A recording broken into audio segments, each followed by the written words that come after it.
Selamat pagi, perkenalkan saya Monica Karina Sekaranggreni dengan NIM 1620210002 dari Prodi Pendidikan Ekonomi, Fakultas Keguruan dan Ilmu Pendidikan.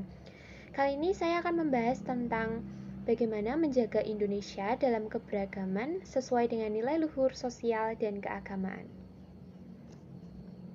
Indonesia merupakan wilayah yang luas juga kaya akan keragaman, baik suku, ras, etnis, budaya, dan agama. Keragaman ini tidak hanya tersedia di satu daerah, tetapi tersebar luas di seluruh Indonesia, yakni dari Sabang hingga Merauke.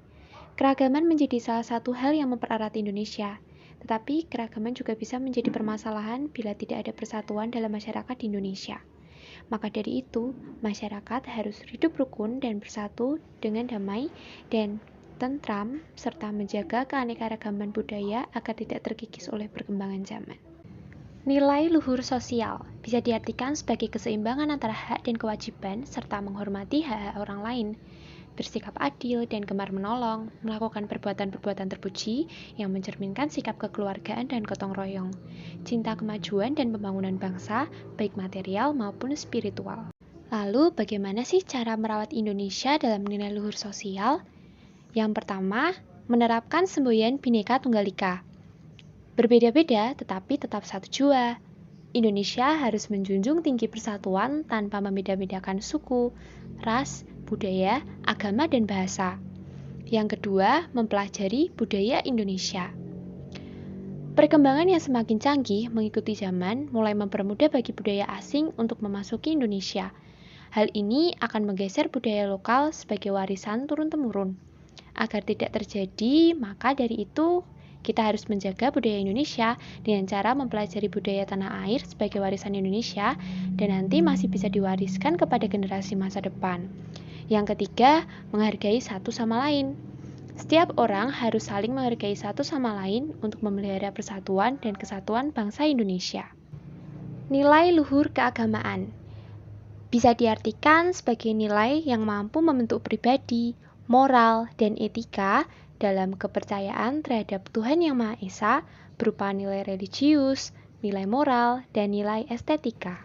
Nah, lalu bagaimana sih cara kita merawat Indonesia dalam nilai luhur keagamaan? Yang pertama yang bisa kita lakukan adalah sadar akan keyakinan persaudaraan. Persaudaraan antara pemeluk agama dan antar pemeluk agama.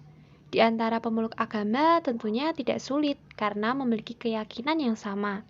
Tetapi persaudaraan antar agama diperlukan kesadaran yang tinggi untuk hidup dan kehidupan berbangsa dan bernegara di Indonesia. Yang kedua, meningkatkan kerukunan umat beragama. Pentingnya saling rukun satu sama lain antar umat beragama untuk menjaga keutuhan NKRI agar tidak terpecah belah dan tetap terjalin kedamaian yang didambakan setiap negara. Dan yang ketiga, mengurangi kekerasan atau menghindari keekstriman dalam praktik beragama. Upaya untuk menjadikan agama sebagai dasar dan prinsip untuk menghindari perilaku atau pengungkapan yang radikalisme dan mencari jalan tengah untuk menyatukan dan membentuk kebersamaan dalam kehidupan bermasyarakat, bernegara, dan berbangsa. Melihat semua yang bisa kita lakukan untuk kepentingan bangsa ini, sebaiknya harus kita lakukan sejak sekarang. Mengingat bahwa perkembangan zaman yang semakin canggih bisa saja membawa pengaruh baik dan buruk bagi keutuhan, persatuan, dan kesatuan berbangsa dan bernegara di Indonesia. Sekian dari saya, terima kasih.